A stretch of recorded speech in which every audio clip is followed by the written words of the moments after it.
Quantum coaching classes में आपका स्वागत है। मैंने लास्ट टाइम जब अपने फर्स्ट चैप्टर पढ़ा रहे थे उस टाइम मैंने भौतिक परिवर्तन और रासायनिक परिवर्तन के बारे में चर्चा की थी। तो थोड़ा सा मैं भौतिक परिवर्तन की परिभाषा है कि शॉर्ट में बोल रहा हूँ कि भौतिक परिवर्तन एक ऐसा परिवर्तन होता है जो स्थायी नहीं होता है, जबकि जो रासायनिक परिवर्तन होता है वो स्थायी होता है। फिर उसके बाद में मैंने बताया कि भाई रासायनिक अभिक्रियाओं को संतुलित करना, तो अपने को थोड़ा सा ध्यान रखना है कि रासायनिक अभिक्रियाओं को संतुलित क्यों किया जाता है। तो अपने को यह है कि रासायनिक अभिक्रियाओं को संतुलित करने के लिए अपने को द्रव्यमान संरक्षण नियम की पालना करना पड़ता है, इसलिए अपन क्या करते हैं, उस रासायनिक अभिक्रियाओं को संतुलित करते हैं। अब आज अपन रासायनिक अभिक्रियाओं के प्रकार पढ़ेंगे, भाई कितने प्रकार की होती है, कौन कौन सी अभिक्रियाएं होती है, उनके बारे में हम चर्चा करेंगे। तो रासायनिक अभिक्रियाओं के बारे में आप पढ़ेंगे तो पहला अपन पढ़ेंगे संयोजन अभिक्रिया। तो अपने को थोड़ा सा इसका नाम संयोजन अभिक्रिया है। इसका मतलब संयोजन का मतलब होता है योग, संयोजन का मतलब होता है योग या जोड़, योग या जोड़। तो इसको जब संयोजन अभिक्रिया बोले उसके साथ में अपन योगात्मक अभिक्रिया भी बोल सकते हैं। तो अपन पहला जो पढ़ेंगे रासायनिक अभिक्रियाओं के प्रकार में, तो पहला पढ़ेंगे संयोजन अभिक्रिया। तो ये संयोजन अभिक्रिया है क्या? संयोजन अभिक्रिया वह रासायनिक अभिक्रिया होती है जिसमें दो या दो से अधिक अभिकारक मिलकर एकल उत्पाद का निर्माण करते हैं, तो वह संयोजन अभिक्रिया होती है। तो अपन जब संयोजन अभिक्रिया की बात करते हैं तो मैंने परिभाषा में क्या बोला था कि दो या दो से अधिक, दो या दो से अधिक, दो या दो से अधिक अभिकारक मिलकर एकल उत्पाद का निर्माण करते हैं, एकल उत्पाद का निर्माण करते हैं, तो उसे संयोजन अभिक्रिया कहते हैं। संयोजन अभिक्रिया को योगात्मक अभिक्रिया भी कहा जाता है। तो इसका मतलब अपन जब देखते हैं इसको संयोजन अभिक्रिया को देखते हैं तो जो अपना पहला जो रिएक्शन है ए, वो रिएक्शन है संयोजन अभिक्रिया।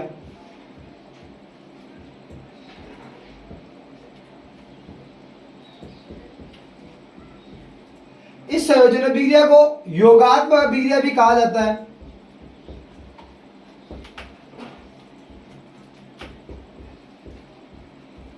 संयोजन अभिक्रिया को योगात्मक अभिक्रिया भी कहा जाता है। तो इसमें मैंने परिभाषा में बोला दो या दो से अधिक, दो या दो से अधिक अभिकारक मिलकर एकल उत्पाद का निर्माण करते हैं, एकल उत्पाद का निर्माण करते हैं। अपने को पता है कि इसको अभिकारक बोलते हैं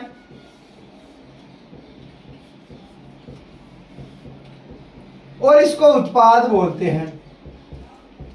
जब रासायनिक अभिक्रिया की बात की जाती है तो इसमें जब संयोजन अभिक्रिया होती है तो वह रासायनिक अभिक्रिया जिसमें दो या दो से अधिक अभिकारक मिलकर एकल उत्पाद का निर्माण करते हैं। फिर अपन देखते हैं कि जल का निर्माण H2 plus O2, 2 gives H2, H2। जब अपन इस समीकरण की बात करते हैं तो इसमें एक तो हाइड्रोजन गैस, एक तो हाइड्रोजन गैस और एक ऑक्सीजन गैस, दोनों मिलकर जल का निर्माण करते हैं। और फिर इसके बाद में है कि जब संयोजन अभिक्रिया है, जब यह रिएक्शन बनी कैसे, देखो मैंने लास्ट टाइम में यह बताया कि जो कार्बन होती है इसकी वैलेंसी प्लस माइनस 4 है।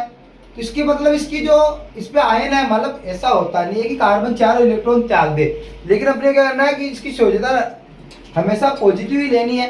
तो अपने को क्या करना है, वैसे इस पे आयन प्लस 4 होता नहीं है, लेकिन अपन समझने के लिए क्या करना है, इसको प्लस 4 होता है।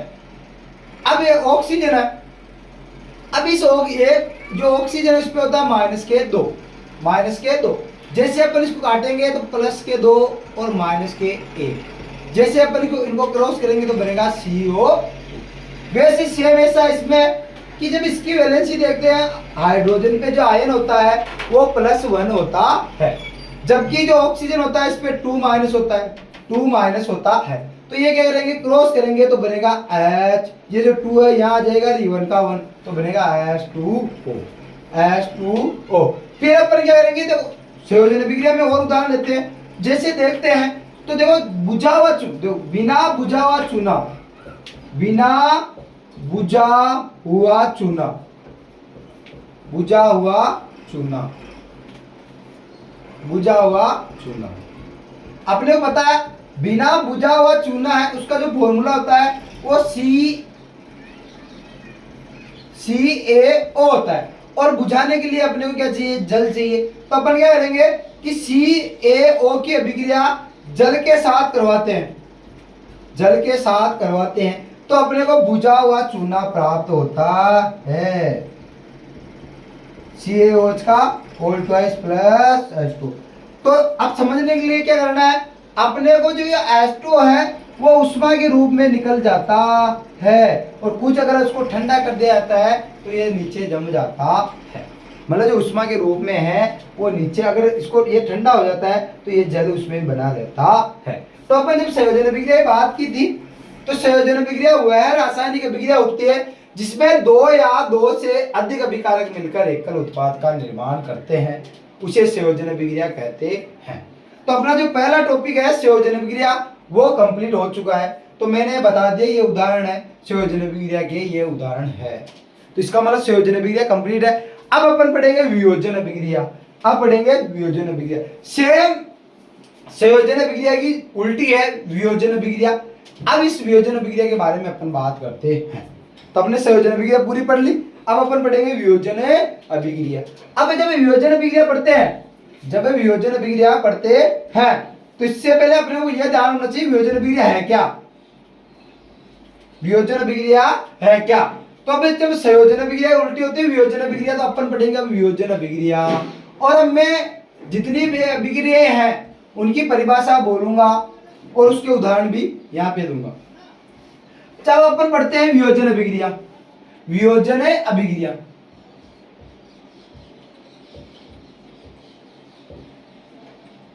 वियोजन अभिक्रिया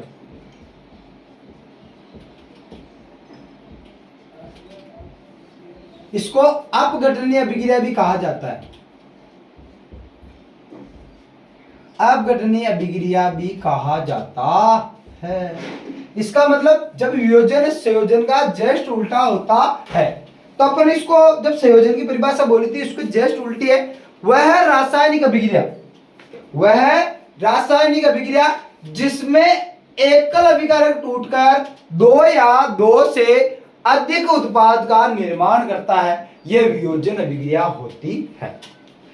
कहने का तात्पर्य है कि वियोजन अभिक्रिया वह रासायनिक अभिक्रिया होती है जिसमें एकल अभिकारक टूटकर दो या दो से अधिक उत्पाद का निर्माण करता है, उसे वियोजन अभिक्रिया या अपघटनीय अभिक्रिया भी कहते हैं। अब अपने को क्या करना है कि जो अपघटनीय अभिक्रिया है वो उसके पार्ट है वो तीन प्रकार की होती है, मतलब थ्री टाइप्स की होती है। अब ये कौन कौन सी है, जो पहला पार्ट है उसमें ये जो पहली रिएक्शन है उसको बोलते हैं, मान लो विद्युत अपघटनीय अभिक्रिया।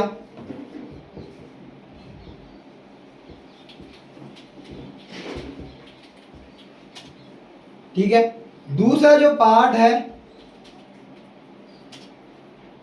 उसमें अपघटन अभिक्रिया।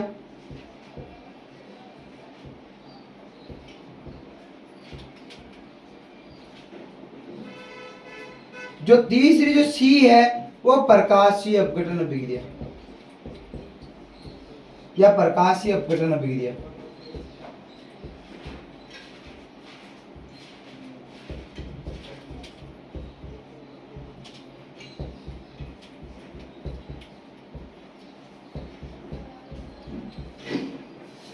जब अपन वियोजन अभिक्रिया बात करते हैं तो वियोजन अभिक्रिया के थ्री टाइप्स है। तो अपन जब वियोजन अभिक्रिया पढ़ते हैं, जब वियोजन अभिक्रिया पढ़ते हैं तो इसके जो तीनों पार्ट है, पहले है कि विद्युत अपघटनीय अभिक्रिया, उसमें अपघटन अभिक्रिया और प्रकाशीय अपघटन अभिक्रिया। तो वियोजन का जो पहला चैप्टर पहला है, तो अपन क्या करेंगे, इसको पढ़ने से पहले अपन क्या करेंगे कि विद्युत अपघटनीय अभिक्रिया है वह रासायनिक अभिक्रिया जिसमें अभिकारक की गलित अवस्था में, अभिकारक की गलित अवस्था में जब अपन विद्युत धारा प्रवाहित करते हैं, जब विद्युत धारा प्रवाहित करते हैं तो अभिकारक का अपघटन हो जाता है, मतलब टूट जाता है या वियोजन हो जाता है और एक उत्पाद का निर्माण करता है। तो इसके लिए अपन पहली जो अभिक्रिया है वो है विद्युत अपघटनीय अभिक्रिया। और विद्युत अपघटनीय अभिक्रिया का उदाहरण क्या है, अपन जो पहली जो है वो है विद्युत अपघटनीय अभिक्रिया। तो विद्युत अपघटनीय अभिक्रिया क्या है, अभिकारक की गलित अवस्था में जब विद्युत धारा प्रवाहित की जाती है तो अभिकारक दो या दो से अधिक उत्पाद में टूट जाता है, यही विद्युत अपघटनीय अभिक्रिया होती है। इसका जब उदाहरण देखते हैं तो इसमें क्या होता है कि जब नमक होता है तो जो यह नमक है वो गलित अवस्था में है। कैसा है? गलित अवस्था में। अब जब नमक गलित अवस्था में है तो इसमें क्या करेंगे? विद्युत धारा प्रवाहित करेंगे।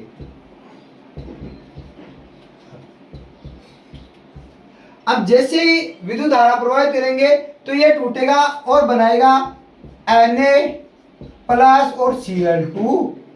अब यहां थोड़ा सा समझना है कि जो Na है वो एकल परमाणु का है, जबकि जो क्लोरीन है वो द्विपरमाणु का है। तो कहने का मतलब है कि जो धातुएं होती है वो एकल परमाणु होती है, जबकि जो गैसीय या गैसीय होती है, जो गैसीय होती है वो द्विपरमाणु आती है। और यह थोड़ा सा समझने के लिए अपन जिसकी संयोजकता धनात्मक होती है, सॉरी जिस पे आयन धनात्मक होता है वो धातु होती है, वो हमेशा एकल परमाणु होता है। और जिस पर जो आयन है वो ऋणात्मक होता है, उस ऋणात्मक होता है तो वो द्विपरमाणु होती है।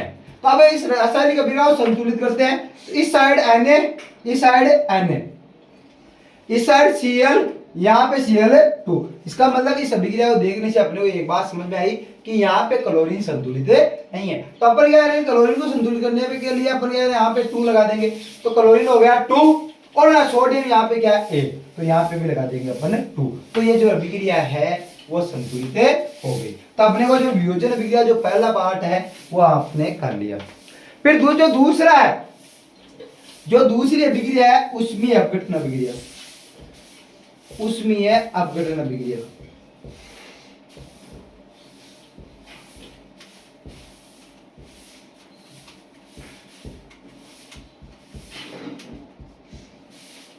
उसमें है अपघटन अभिक्रिया। इसमें क्या होता है?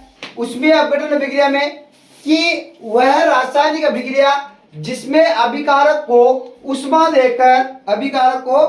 देकर 2 या 2 से अधिक उत्पाद में बदला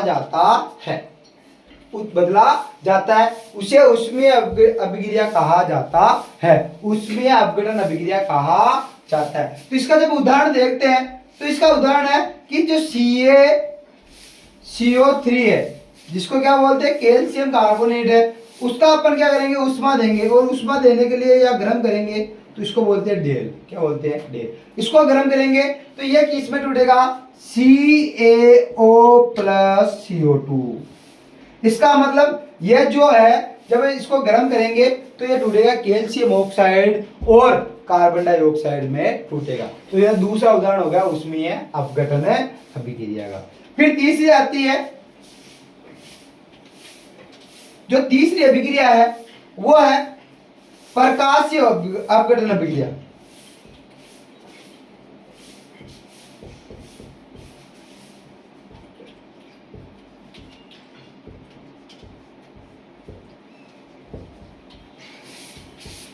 वह रासायनिक अभिक्रिया जिसमें अभिकारक को प्रकाश की उपस्थिति में वियोजित किया जाता है, प्रकाशीय अपघटन अभिक्रिया कहलाती है।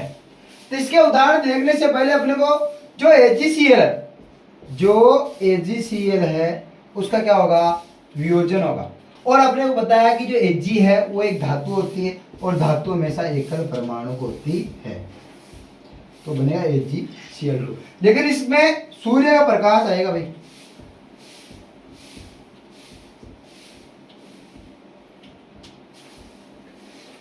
अब जो AgCl ऐसी होती है AgBr, इसको बोलते हैं सिल्वर क्लोराइड। और अब आएगा AgBr, इसका होगा वियोजन। तो यहां होगा सूर्य का प्रकाश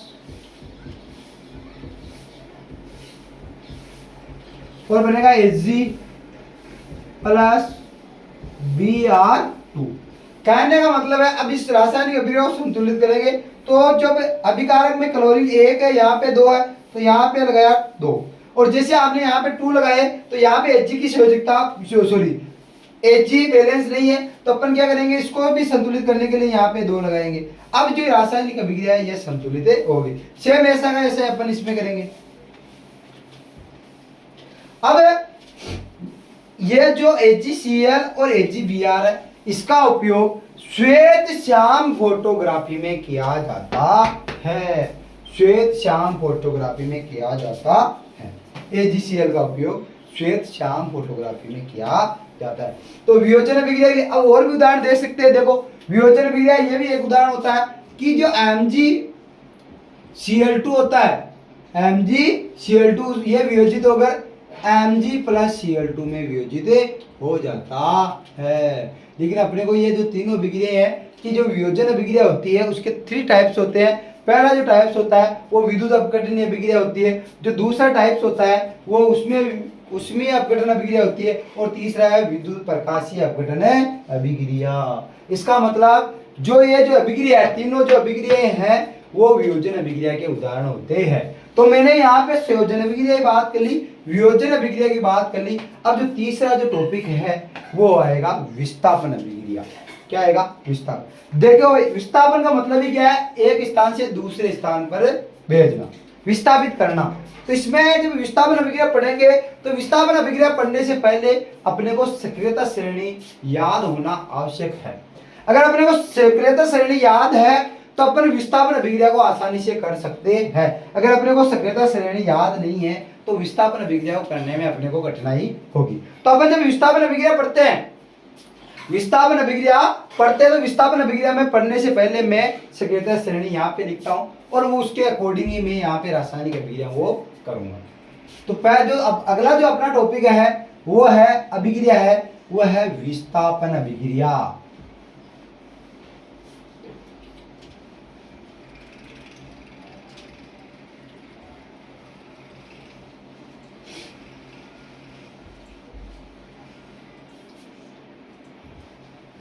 आ जाओ विस्थापन अभिक्रिया।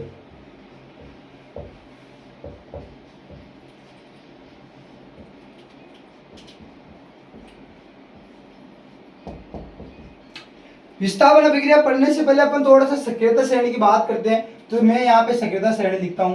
तो देखो का, ना, का, मग्गा, आला, जीने, फेंका, पर्वतसर, है, कुएं, की, हाइट, आज, ऊंची करेंगे।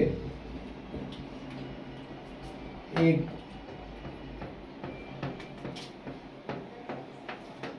ठीक है, तो ये अपनी सक्रियता श्रेणी होगी। अब सक्रियता श्रेणी को देखने से अपने को एक बात समझ आएगी, जो तत्व ऊपर आते हैं मतलब सक्रियता श्रेणी में सबसे पहले आते हैं वो अधिक अभिक्रियाशील होते हैं और जो नीचे आते हैं वो कम अभिक्रियाशील होते हैं। जैसे मान लो सबसे अधिक अभिक्रिया इस सक्रियता श्रेणी में, इस सक्रियता श्रेणी में सबसे अधिक अभिक्रियाशील पोटेशियम होता है, जबकि वैसे लिथियम होता है।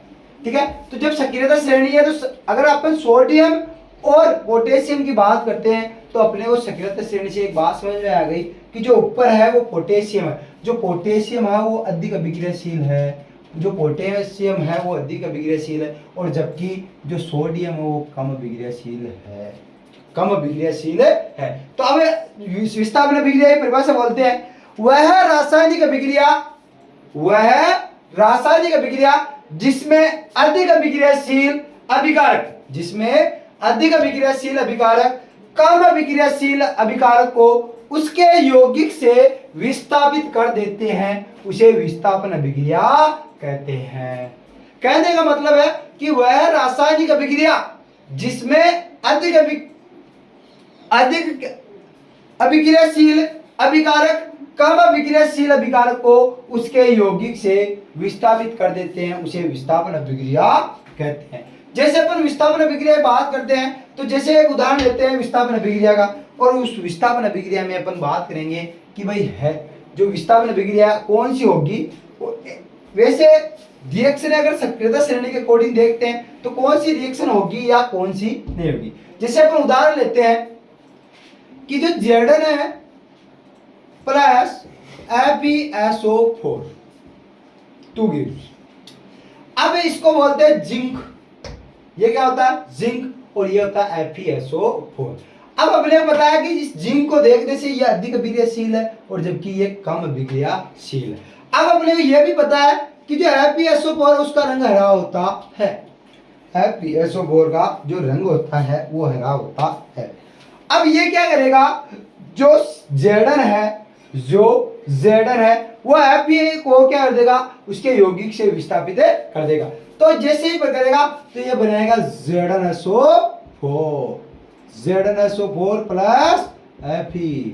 इसका मतलब यह जो पहले इसका कलर हरा था, जैसे आपने Zn की छलनी डाली थी और जैसे आपने Zn की छलनी डाली तो अपने को यह भी पता है कि इसका श्वेत होता है, ये इसका कलर कैसा होता है, श्वेत रंग।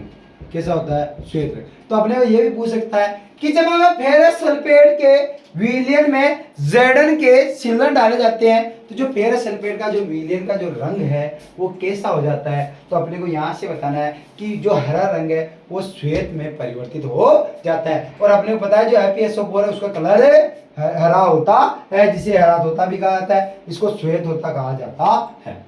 और मान लो ऐसा सेम अगर Zn है, इसकी अभिक्रिया अगर मैं CuSO4 के साथ करूं, CuSO4 के साथ करूं, तो यहां से देखने से पता है कि जो Zn है वो सक्रियता श्रेणी में Cu की तुलना में ऊपर आता है। इसका मतलब इस अभिक्रिया में जो Zn होता है वो अधिक अभिक्रियाशील है और कॉपर कम अभिक्रियाशील होता है। और जैसे इसमें जो इसका रंग नीला है और ये अभिक्रिया करेगा और बनाएगा ZnSO4 प्लस Cu। अब इसका जो कॉपर सल्फेट है उसका जो नीला रंग है अब वो किस में चेंज होगा, मलिन या श्वेत रंग में चेंज हो जाएगा। अगर सेम ऐसा देखें कि Pb लेड की अभिक्रिया जब कॉपर क्लोराइड के साथ करवाई जाती है तो ये जो अभिक्रिया है, अब आपने बताया कि जो Pb है वो अधिक अभिक्रियाशील है और जो CuCl2 वो कम अभिक्रियाशील है। अब ये क्या करेगा, इसको कॉपर को विस्थापित कर देगा और PbCl2 बना लेगा प्लस Cu। अब अपने जो एक प्रैक्टिकल भी है कि जो Pb है उसकी अभिक्रिया अगर पोटेशियम आयोडाइड के साथ कराएं तो बनेगा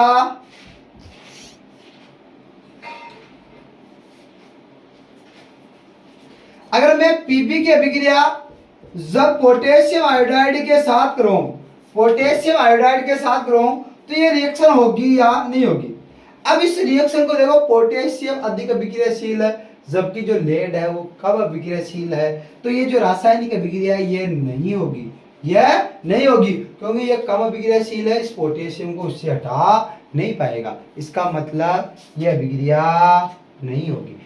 अब अपने को कौन सी अभिक्रिया होगी, वही अभिक्रिया होगी जो अधिक अभिक्रियाशील होगा और कम अभिक्रियाशील अभिकार को उसके यौगिक से विस्थापित कर देगा। तो अपने को विस्थापन अभिक्रिया जब पढ़ी तो उसमें सक्रियता श्रेणी का बहुत बड़ा रोल है। क्यों? क्योंकि जो सक्रियता श्रेणी है उसमें अपने को यह बात पता चलता है कि कौन सा तत्व अधिक अभिक्रियाशील है और कौन सा तत्व कम अभिक्रियाशील होता है। फिर इसके बाद में अपन बात करेंगे, इसके बाद में विस्थापन अभिक्रिया के बाद में बात करेंगे द्विविस्थापन अभिक्रिया।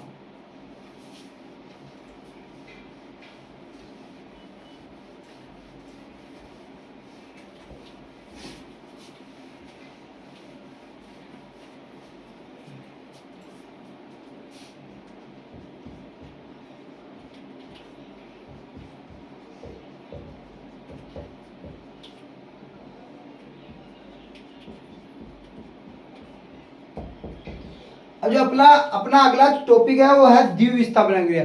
वह है रासायनिक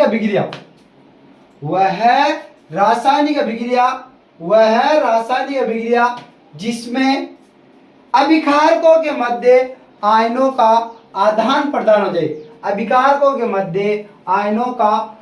प्रदान हो जाए तो ऐसी अभिक्रिया को द्विविस्थापन अभिक्रिया कहा जाता है। कहने का मतलब अगर अपन इस रिएक्शन को देखें, जैसे मान लो एक उदाहरण लेते हैं, FeSO4 plus CuCl2, FeSO4 plus CuCl2। जब ये अपने आयनों का आदान प्रदान करेगा तो ये क्या करेगा, अपने को इसको ये दे देगा, इसको ये दे देगा और बनाएगा CuSO4 प्लस FeCl3। अब अगला जो देखेंगे वो देखते हैं कि जो सोडियम सल्फेट है, सोडियम सल्फेट सॉरी NaCl की अभिक्रिया, सॉरी सोडियम सल्फेट की अभिक्रिया जब अपन बेरियम क्लोराइड के साथ करवाए तो बनेगा BaSO4 प्लस NaCl।